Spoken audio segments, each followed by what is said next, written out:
इस वक्त हमारे साथ मौजूद है तारिक अनवर साहब और इनसे हम बात करेंगे जो देश के मौजूदा हालात हैं और जो लिंचिंग को लेकर जो लगातार प्रोटेस्ट हो रहा है और उसका कोई फ़ायदा या नुकसान कुछ नज़र नहीं आ रहा सामने, इस पर आपकी क्या प्रतिक्रिया? नहीं, लोगों में तो बहुत बेदारी आई है उसको लेके, और सबसे अच्छी बात है कि अपोजिशन ने पूरी ताकत के साथ दोनों हाउस में, पार्लियामेंट के लोकसभा और राज्यसभा, इस मसले को उठाया है। ऑल पार्टी लीडर्स की मीटिंग जब हुई थी और प्राइम मिनिस्टर मौजूद थे तो वहाँ भी लोगों ने इस मसले को उठाया और प्रधानमंत्री को बोलना पड़ा कि हम उसकी मजम्मत करते हैं, सरकार इसकी मजम्मत करती है। तो मैं समझता हूँ कि ये सब जो हो रहा है ये मुल्क के हित में नहीं है और इसलिए जनरल लोग उसकी मुखालफत कर रहे हैं। प्रधानमंत्री जी जो बोलते हैं उनके बोलने के बावजूद भी कुछ ज़मीनी हकीकत कुछ और ही नज़र आती है, ऐसा क्यों?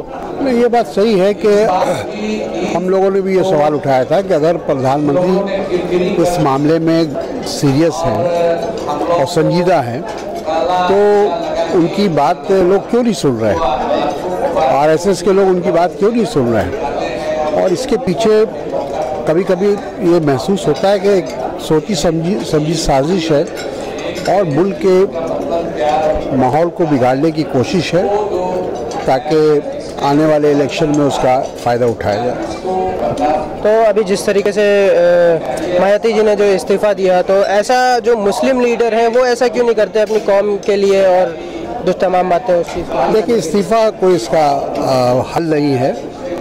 पार्लियामेंट के अंदर, पार्लियामेंट के बाहर हमको अपनी आवाज़ उठानी चाहिए।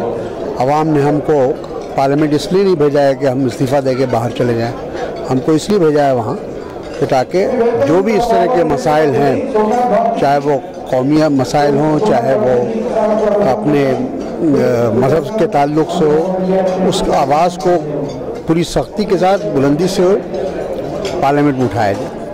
कोविंद पे आपकी पहले प्रतिक्रिया? कोविंद पे आपकी प्रेसिडेंट? देखिए, वो तो एक लड़ाई थी, दो विचारधारा की लड़ाई थी, तो अब वो लड़ाई ख़त्म हो गई और अब वो हमारे राष्ट्रपति बन गए हैं।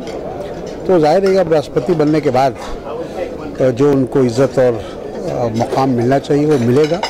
पूरे हिंदुस्तान के लोग उनको सम्मान देंगे क्योंकि हमारे यहाँ डेमोक्रेसी है, जमहूरियत है। जब जो मेजॉरिटी से जो भी फैसला होता है हम उसकी कदर करते हैं। आखिरी सवाल आपसे, जो मॉब लिंचिंग को लेकर जो कानून लाने की बात हो रही है और एक मानव सुरक्षा मानव सुरक्षा का नाम का एक ड्राफ्ट तैयार हुआ है, उस पर आपकी क्या प्रतिक्रिया है? नहीं, अच्छी बात है। ऐसे तो कानून अभी भी मौजूद है लेकिन उस पर अमल दरामद होना ये ज़्यादा ज़रूरी है। हम कानून बना लेते हैं लेकिन कानून को अमल नहीं करते तो उससे फ़ायदा क्या है। तो इसलिए मैं समझता हूँ कि सख्त से सख्त कानून बनना चाहिए।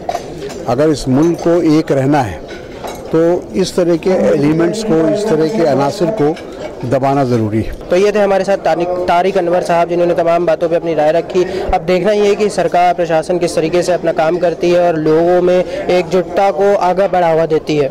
दिल्ली से न्यूज़ मैक्स के लिए मोहम्मद साद।